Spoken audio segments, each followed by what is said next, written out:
members of the Just Friends and invitees, panelists, a disclaimer. I am not here to teach you anything.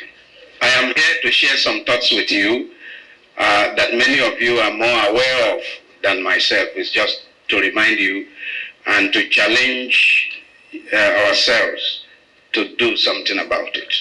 Beyond 2023 elections, that Nigeria may be safe. Nigeria as a national entity is on the verge of collapse. If our chairman cannot be here because of fuel, and I live near the airport, and on my way from the airport today, you could see at 8:30 a.m. there was no traffic. Why? Because most of the vehicles were queuing for fuel. Normally, the road is blocked at that time, especially as you head towards the gate. But there was, the time I called you, I passed by the gate as if I was going to the airport at this time. There was no traffic. But when you look to the left or to the right, you see all the vehicles queuing for fuel. All the indices of state failure are in place.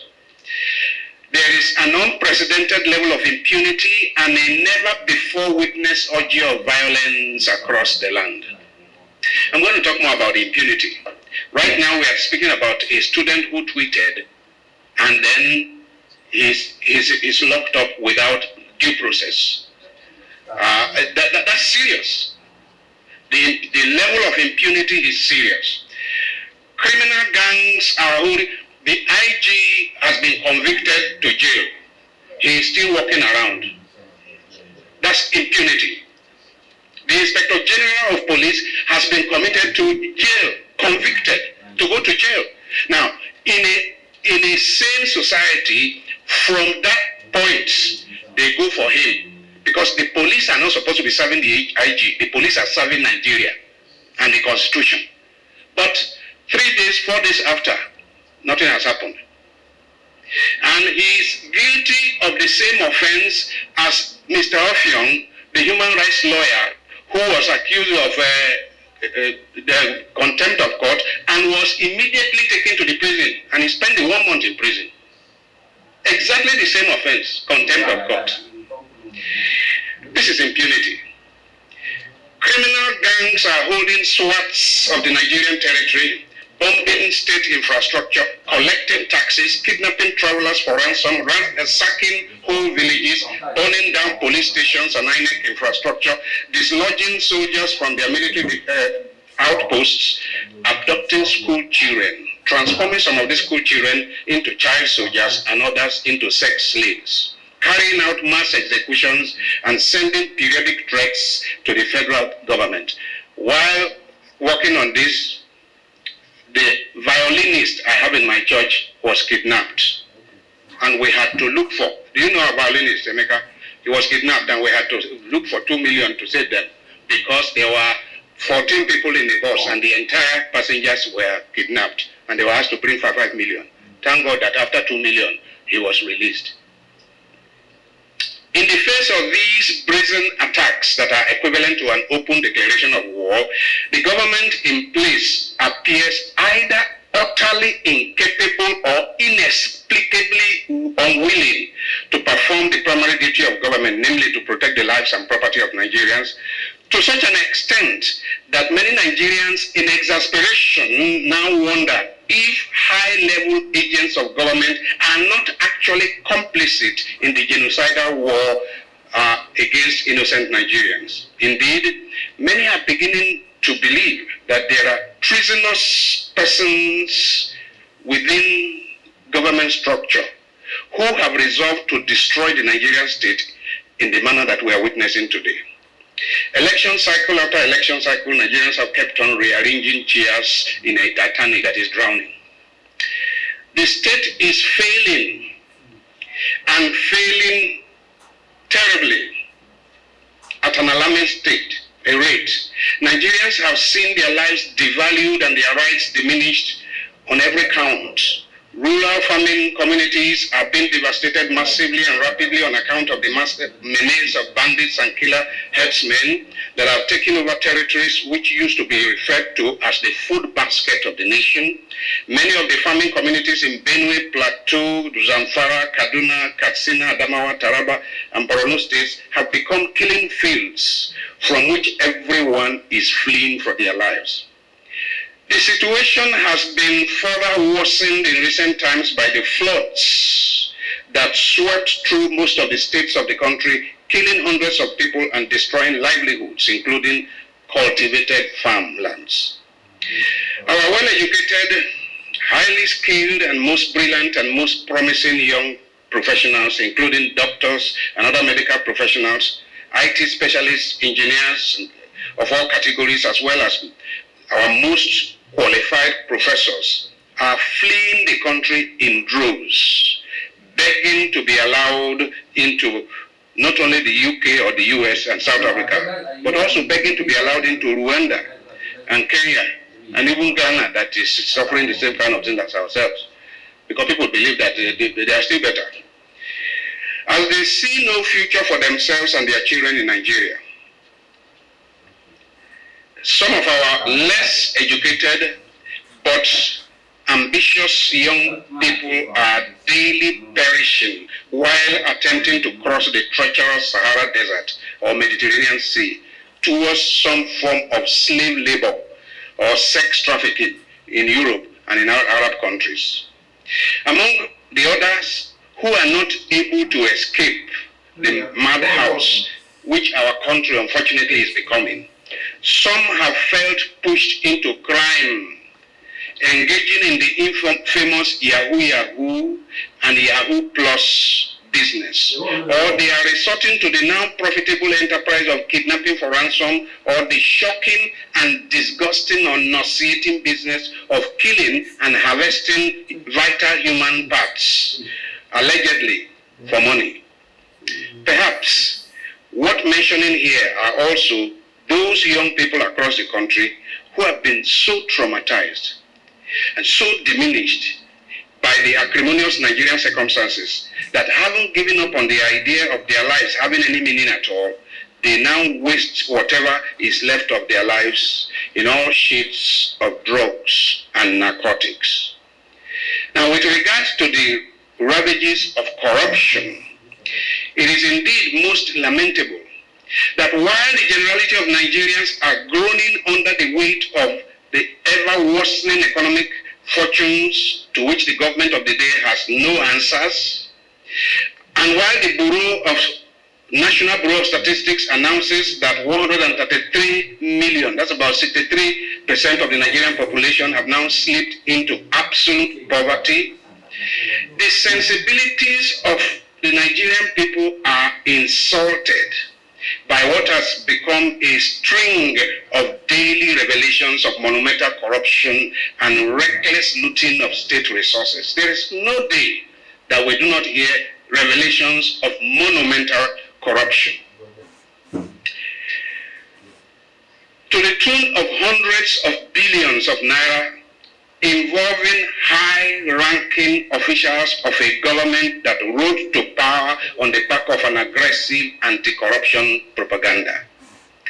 As the government is daily borrowing money from foreign creditors, expending over 90% of its earnings on debt servicing, and ensuring that generations and generations yet unborn will be carrying the burden of these ill-advised loans, agents of the same government are looting away the borrowed funds and squandering them in a life of debauchery, abandoning the mass of the people to dehumanizing poverty, bankrupting the moral fabric of the nation, and leaving the social infrastructure in a state of utter decay.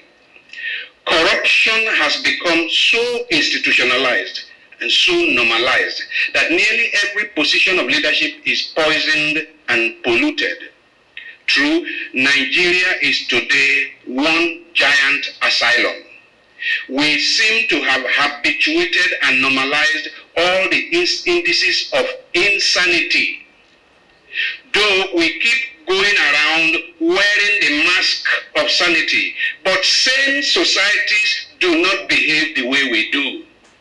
Sane people do not behave the way we do, even though we pretend that we are sane.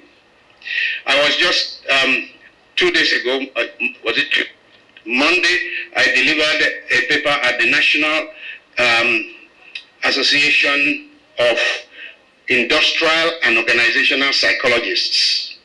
They are the 2022 Scientific Conference of the National Association of Industrial and Organizational Psychologists. And I addressed them on the imperative of psychotrauma awareness and psychotrauma healing for personal, societal, and professional well-being.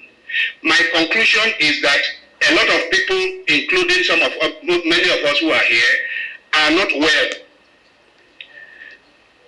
Because a lot of people are carrying the trauma of many terrible things that have happened that you have witnessed in your life, and they have effects on us. It is in the course of nature that islands of affluence cannot coexist amidst a sea of destitution. Those who are smiling to the bank after putting us in the mess of the moment must be reminded that in the process of evolution, if any species is overhunting and overexploiting the very resources that they depend on for their nourishment, sooner or later, or sooner than later, natural selection will take the predator out and restore some measure of equilibrium. So, if we do not change by design, if we do not agree that we need to change our ways, change will happen. If you do not change by design, you will change by default. Time for a critical dialogue towards 2023 and beyond. In the run-up to the 2023 elections, therefore, those of us who have not given up completely on Nigeria must start asking. And we owe it as a duty to ask, national unity at what cost? Individual politicians and political parties jostle for positions. Come 2023 February, some of us recognize that just a change of ruling party or ruling persons, which the 2023 elections will hopefully achieve, is not enough. And it cannot take us far. A renegotiation of the terms of our union as a matter of utmost urgency and priority, national imperative, is to me the most viable path for saving our failing and collapsing nation. The federating units. There is widespread call today that we dust off the 1963 Constitution and amend it for our present day circumstances. It implies that we perhaps go back to embrace the parliamentary system, adopt no more than 6 or 7 viable regions or states, and grant a good measure of self-determination to those regions, thereby reducing to the barest minimum the items on the exclusive legislative list. We need to cut down massively on the cost of governance by merging ministries, departments, and agencies, perhaps in a more radical manner than the Ehusani report recommended. We can't carry this number of ministries. I don't know how many there are now. There are over 450, as at the time of Ehusani, there were over 450 ministries, agencies, and the departments. Now, each one with a chief executive that is treated like a minister, like whatever. The cost of governance is too much. The number of ministers, DGs, permanent secretaries, and so on. And then when you hear the budget, the amount voted, and I hope you know that in many of those places, some of you have been ministers and whatever, you don't know how much food you eat in the house is paid for by government. I was shocked when I discovered it someday. It's all paid for by government. So there is a party every night, dinner, party every night, while the people are dying of hunger. So we can't carry on. We must now summon the courage to discuss openly and frankly the thorny issues of religion and state of origin. This is something we have not seriously confronted. We must confront it now. The thorny issue of religion and state of origin, and agree what place, if any, religion should play in governance, and resolve on whether we want to live under a monarchical theocracy of some sort, or we want to live together as a modern federal state. I mean, since the Sokoto incident of Deborah, it almost made me to sign off that this one, it has crossed my red line. The Deborah case. And I was telling somebody last week, Deborah was executed by her classmates. They were sharing the same WhatsApp group in the classmates, and she was alleged to have written something offensive in the WhatsApp group, not in town, not in published newspaper. And her very classmates killed her in the most brutal manner. When that happened, I almost completely signed off that I don't belong here. I don't belong to this jungle. So we need to discuss openly the place of religion. How can I be judged by the standard of another religion and be condemned without any hearing? It really needs to be discussed. We need to discuss the issue of ethnicity and the right of every ethnic group. Why should it be that I am from Kogi State, and while everybody is talking about becoming president of Nigeria, nobody from my place can talk about it because we're a small group? Why? Why can't my brother aspire to be president of Nigeria?